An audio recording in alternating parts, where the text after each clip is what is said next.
Hello दोस्तों, स्वागत है आज के हमारे वीडियो में। आज के वीडियो में बढ़ेंगे दोस्तों सस्पेंशन के बारे में। तो चलिए वीडियो को स्टार्ट करते हैं। सस्पेंशन क्या होता है दोस्तों? तो गाड़ी में लगने वाले झटके को क्या करता है दोस्तों? ये प्रभाव को कम करता है और गाड़ी में बैठे व्यक्ति को क्या करता है? सुरक्षा प्रदान करता है। वाहन को सड़क की ऊबड़-खाबड़ सतह से होने वाली और झटकों के धक्के से क्या करता है? ये बचाने का काम करता है, जिससे यात्रियों को क्या करता है? आरामदायक महसूस होता है।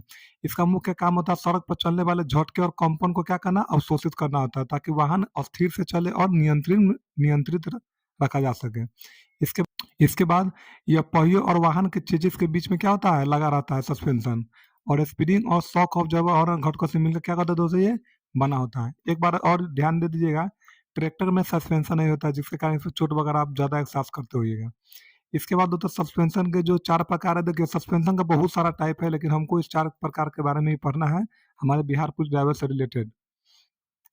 सबसे पहले दोस्तों पढ़ लेंगे हम यहाँ पे semi elliptical lift spring suspension. ये आमतौर पर वाहन और खासकर ट्रकों और पुरानी कारों में पाया जाता है, या एलएमवी जिसे हम लोग बोलते हैं। एलएमवी के छोटे बड़े जो भी वाहन है उस समय भी ये पाया जाता है। इसमें आधे दीर्घवृत्त का आकार के लीफ स्प्रिंग का प्रयोग किया जाता है, जिसके सिरे धुरी से जुड़े होते हैं और बीच वाला भाग क्या होता है? वाहन के फ्रेम पर लगा होता है। ये स्प्रिंग स्टील की परत के बीच क्या होता है? ये बना होता है, जिन्हें लीफ कहा जाता है और ये आपस में बंधी होती है। दोस्तों ये एलएमवी, बोलेरो, स्कॉर्पियो सब में भी इसका प्रयोग किया जाता है। दोस्तों इस चीज़ से आप देखते हो, ये चक्का के ऊपर इस टाइप का आप स्प्रिंग को देखिएगा, या इस टाइप से ये लगा रहता है। इसके बाद दूसरा होता है दोस्तों बोगी सस्पेंशन होता है। देखिए मेरा मेन फोकस ये होता है कि हमें ये जानना है कि ये सस्पेंशन होता क्या है।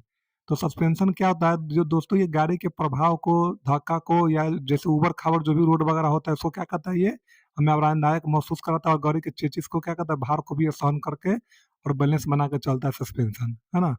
आम भाषा में जैसे हम लोग बोलते हैं, जो हचका में देखते हो, ये गाड़ी का जो हचका में जो भी गाड़ी वगैरह जो चलता है खराब रोड में, तो ये सस्पेंशन के कारण ही गाड़ी का क्या करता है? स्थिरता बनाकर रखता है और हमें चोट से बचाने का काम करता है और गाड़ी का भार भी यही सहन करता है। इसके बाद दोस्तों होता है दूसरा में बोगी सस्पेंशन। बोगी सस्पेंशन एक प्रकार का सस्पेंशन सिस्टम है, जो विशेष रूप से रेलवे बोगी में उपयोग किया जाता है। यह सिस्टम ट्रेन के डब्बों को स्थिरता प्रदान करता है और झटकों को क्या करता है? कम करता है, जिससे यात्री को क्या कर मिलता है? आरामदायक महसूस होता है। तो इसी स्प्रिंग का कारण क्या करता है दोस्तों? आरामदायक हम लोग महसूस करते हैं। छोटा-मोटा हल्का झटका हम लोग को पता भी नहीं चलता है गाड़ी में। इसके बाद दोस्तों ये रेलवे में भी होता है और ये क्या कहते हैं? बोगी सस्पेंशन का बड़े-बड़े वाहन जैसे ट्रक हो गया, एचएमवी टाइप का जो भी वाहन होता है, उस समय भी इसका प्रयोग होता है। इसके बाद स्प्रिंग सस्पेंशन के बारे में हम लोग पढ़ेंगे। स्प्रिंग सस्पेंशन एक वाहन का वह हिस्सा होता है जो सड़क की अनियमितताओं से होने वाले झटकों को अवशोषित करता है। यानी कि सभी सस्पेंशन का एक ही काम करता है, झटका को सहना और यात्रियों के लिए आरामदायक सवारी क्या करता है? ये सुनिश्चित करता है।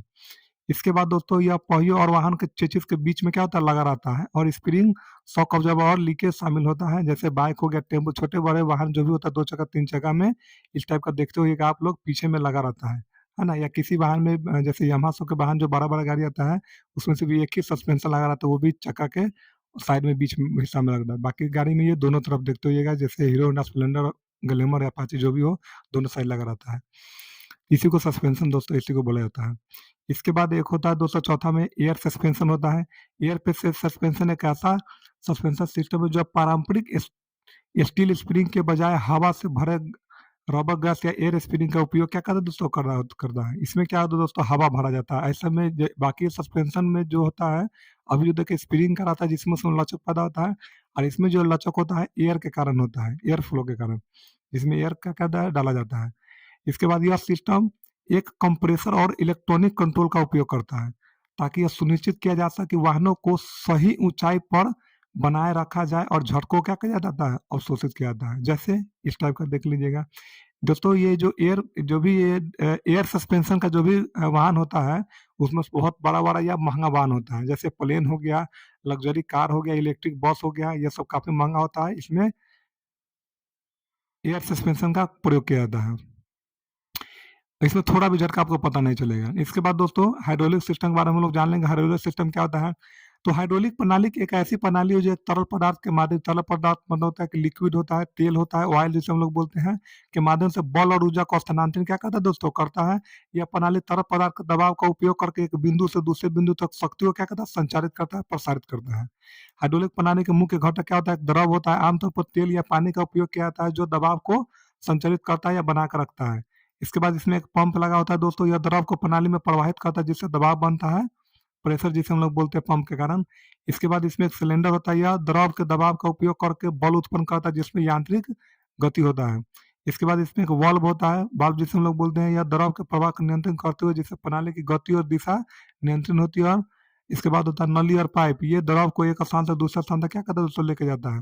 इस टाइप के आप लोग देखते होइएगा जो सस्पेंशन लगा रहता है, सस्पेंशन सॉरी, ये हाइड्रोलिक सिस्टम होता है दोस्तों।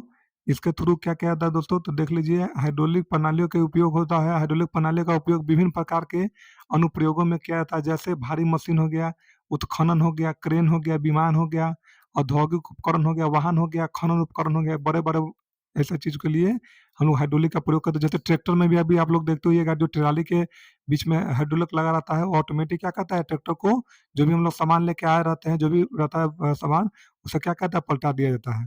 या आप बाइक बाइक के जो आगे देखते होइएगा, हेडलाइट के जो नीचे दो सस्पेंशन टाइप का लगा रहता है, हाइड्रोलिक सिस्टम सस्पेंशन उसे बोला जाता है। वो इस टाइप का रहता है, उस समय दोस्तों क्या रहता है, ऑयल डाला रहता है जिसके प्रेशर से क्या करता है, हाइड्रोलिक सिस्टम काम करता है। और ये सब ऑटोमेटिक होता है। इसके बाद दोस्तों वन लाइनर क्वेश्चन के बारे में हम लोग पढ़ लेंगे। मुख्य रूप से गाड़ी में 6 प्रकार का लाइट होता है। एक होता है पार्किंग लाइट, एक होता है हेडलाइट, एक होता है इंडिकेटर, एक बैक लाइट, एक ब्रेक लाइट और दूसरा क्या होता है, बॉडी का जो लाइट होता है। इसके बाद डायनामो का क्या काम होता है दोस्तों, तो यांत्रिक ऊर्जा को विद्युत ऊर्जा में क्या करता है, बदलता है। बैटरी में कौन सा ऊर्जा होता है, तो रासायनिक ऊर्जा होता है। टेम्पर बेयरिंग कहाँ रहता है, तो अगला चक्का में दोस्तों होता है टेम्पर बेयरिंग। गाड़ी गर्म होता है तो कौन सा पार्ट खुलता है दोस्तों, तो थर्मोस्टेट का वाल्व होता है जो खुलता है 80 से 85 डिग्री सेल्सियस पर जैसे जाएगा तो थर्मोस्टेट का क्या करेगा, वाल्व ओपन हो जाएगा। कौन सा ब्रेक मैकेनिकल होता है, तो डिस्क ब्रेक क्या दोस्तों, मैकेनिकल होता है। चेसिस कितने प्रकार का होता है, 3 प्रकार का होता है। लैंडर लैंडर फ्रेम होता है, ट्यूबुलर होता है और मोनोकॉक फ्रेम होता है। इसके बाद कमर्शियल लाइसेंस का न्यूनतम आयु क्या होता है दोस्तों, तो 1 वर्ष होता है। जैसे आप जैसे ही एलएमवी आप लोग बनाइएगा, एलएमवी आप बना लीजिएगा तो उसके ठीक 1 साल के बाद आप एचएमवी के लिए अप्लाई कर सकते हैं। इसी को बोला जाता है न्यूनतम आयु, इसका उम्र क्या होना चाहिए, तो 1 वर्ष का अंतर होना चाहिए। जैसे ही एलएमवी आप बनाइएगा तो एलएमवी के ठीक 1 साल के बाद आप एचएमवी के लिए या कमर्शियल लाइसेंस अप्लाई आप कर सकते हैं। अल्टरनेटर का क्या काम होता है तो यांत्रिक ऊर्जा को विद्युत ऊर्जा में बदलता है, गाड़ी में विद्युत व्यवस्था को बनाए रखता है और बैटरी को क्या करता है, चार्ज करता है। रेडिएटर का क्या काम होता है, इंजन को क्या करता है दोस्तों, ठंडा करता है। कार्बोरेटर का क्या काम होता है, तो इसका मुख्य काम होता है हवा और पेट्रोल का मिश्रण करना। दोस्तों यहाँ पे एक चीज हम बता दे रहे हैं, बात कार्बोरेटर का, तो अभी ग्रुप में क्वेश्चन हम अभी डाले हुए थे थोड़ा देर पहले, तो जिसमें लिखा हुआ था कि हम लोग एयर पंप के बारे में हम लोग कुछ पढ़े हुए थे। देखिए दोस्तों डीजल इंजन में होता है एयर पंप, है ना, और जो पेट्रोल इंजन जो भी होता है उसमें कार्बोरेटर होता है। तो एयर पंप वाला गाड़ी जो भी होगा वो एयर लेगा, वो ज्यादातर वो सब क्या करता है दोस्तों, डीजल पे चलता है एयर पंप वाला गाड़ी, उसमें डीजल पंप जैसे या एयर पंप जैसे हम लोग बोलते हैं। और कार्बोरेटेड इंजन होता है पेट्रोल में, इसमें क्या होता है दोस्तों कि इसमें एयर पंप नहीं होता, उसके जगह पे क्या होता है, कार्बोरेटर होता है। कार्बोरेटर का काम क्या होता है दोस्तों, तो ये हवा और पेट्रोल को ये क्या करता है, मिश्रण करता है। और डीजल इंजन में कौन करता है, तो पंप का काम होता है हवा और डीजल को मिलाना। तो यही अंतर होता है कार्बोरेटर में और डीजल पंप में, तो इस चीज का ध्यान रखिएगा। ड्राइवर सीट पे बैठने पर इंडिकेटर कहाँ दिखाई देगा आपको, तो डैशबोर्ड पे दिखाई देगा, आप सामने नहीं देख सकते हैं। वाहन के सर्विसिंग में किन चीज़ों को रख-रखाव पर ध्यान देना चाहिए दोस्तों, जैसे हम वाहन को सर्विसिंग कराने जाते हैं, चाहे बाइक हो या 4 चक्का हो, कोई भी हो, तो हमें क्या होता है, जैसे डीजल फ़िल्टर पे ध्यान देना चाहिए, मोबिल फ़िल्टर पे ध्यान देना चाहिए, ब्रेक पर ध्यान देना चाहिए, ब्रेक ऑयल पर ध्यान देना चाहिए, कूलेंट पर ध्यान देना चाहिए, एयर प्रेशर ध्यान देना चाहिए, मेरे गाड़ी में कितना हवा है, ना है, एयर फ़िल्टर पर ध्यान देना चाहिए, स्टीयरिंग ऑयल पर ध्यान देना चाहिए दोस्तों कि हमारा जो स्टीयरिंग है सही से मूव कर रहा है कि नहीं। अगर बाइक है तो आपको उसका भी हैंडल आपको क्या करना है, चेक करना होता है। इसके बाद मोबिल है कि नहीं, या पहले से मोबिल का क्या कंडीशन है, ये सब भी चेक करना होता है। मोबिल में चिकनाहट आया है या नहीं आया है, ये सब आपको देखना होता है। एयर प्रेशर आपको देखना है और मुख्य रूप से गाड़ी का अलाइनमेंट देखना है दोस्तों। अलाइनमेंट का एक चैप्टर होगा, वो आपको समझाया जाएगा। फिलहाल आप समझ लीजिए कि अलाइनमेंट क्या होता है दोस्तों। तो इसका मतलब होता है वस्तु को एक सीधी रेखा में या एक दूसरे के समानांतर रखना, जैसे कि पहियों का संरेखन होता है, ताकि वाहन का पहिया एक तरफा क्या करे, नहीं घिसे। दोस्तों अलाइनमेंट का मतलब ये होता है कि गाड़ी का जो भी चक्का होता है वो प्रॉपर उसमें हवा होना चाहिए और पूरा सीधा तरीके से वो चलना चाहिए। थोड़ा भी टेढ़ वगैरह इधर-उधर हिलना-डुलना वो नहीं चाहिए। अगर अलाइनमेंट गाड़ी का सही नहीं होगा तो आपका चक्का घिसेगा और गाड़ी एक तरफा भागेगा। तो इसका भी ध्यान रखिएगा, ये मोस्ट मोस्ट क्वेश्चन है, ये सब यहाँ सबसे क्वेश्चन पूछा जाता है। ओवरटेकिंग का क्या नियम है दोस्तों? तो यहाँ पे देख लीजिए ओवरटेकिंग का क्या नियम होता है, तो साइड मिरर में पीछे की ओर देखते हुए दाएँ साइड से ओवरटेकिंग करना चाहिए। ठीक है? इसके बाद ओवरटेकिंग के दौरान अगर सामने से कोई गाड़ी आ रही है, तो उस समय डीपर लाइट का हम लोग क्या करेंगे, प्रयोग करेंगे ताकि सामने वाला समझ जाए इसे ओवरटेकिंग करना है तो वो क्या करेगा दोस्तों, गाड़ी को स्लो कर देगा और साइड भी कर देगा आपको। सेल्फ से जो आवाज़ आता है दोस्तों, किरकिर का जो आवाज़ आता है सेल्फ से, तो उसको किस कारण से आता है, तो सोनोलाइट का खराब होना। उसके सेल्फ के अंदर एक सोनोलाइट नाम का क्या होता है दोस्तों, एक पार्ट होता है, वो खराब होने के कारण सेल्फ से किरकिर की आवाज़ आता है। और एक्सीलेटर से जो आवाज़ आएगा अगर इस टाइप का, तो उसका फैन बेल्ट का क्या होता है दोस्तों, खराब होता है, इसके कारण आता है। गाड़ी के साइलेंसर से सफ़ेद धुआँ का क्या कारण होता है, तो गाड़ी का साइलेंसर में इंटरकूलर नाम का एक मशीन होता है, उसी में हुए समस्या के कारण क्या कहते हैं दोस्तों, सफेद धुआं आता है। और टर्बो के क्या होता है, या टर्बो चार्जर खराब होने के कारण भी सफेद धुआं आता है। और ईजीआर जो एग्जॉस्ट गैस रिलीज की समस्या के कारण भी सफेद धुआं आता है। दोस्तों अगर ब्लैक धुआं आता है तो इसका मतलब इंजन में क्या होता है, प्रॉब्लम होता है, जिसके कारण ब्लैक धुआं आता है। वाहन में चेचिस का कहाँ रहता है दोस्तों, तो चारों चक्का और बॉडी के बीच में क्या होता है, चेचिस आता है। और चेचिस के ऊपर पूरे वाहन को क्या किया जाता है, डिजाइन किया जाता है।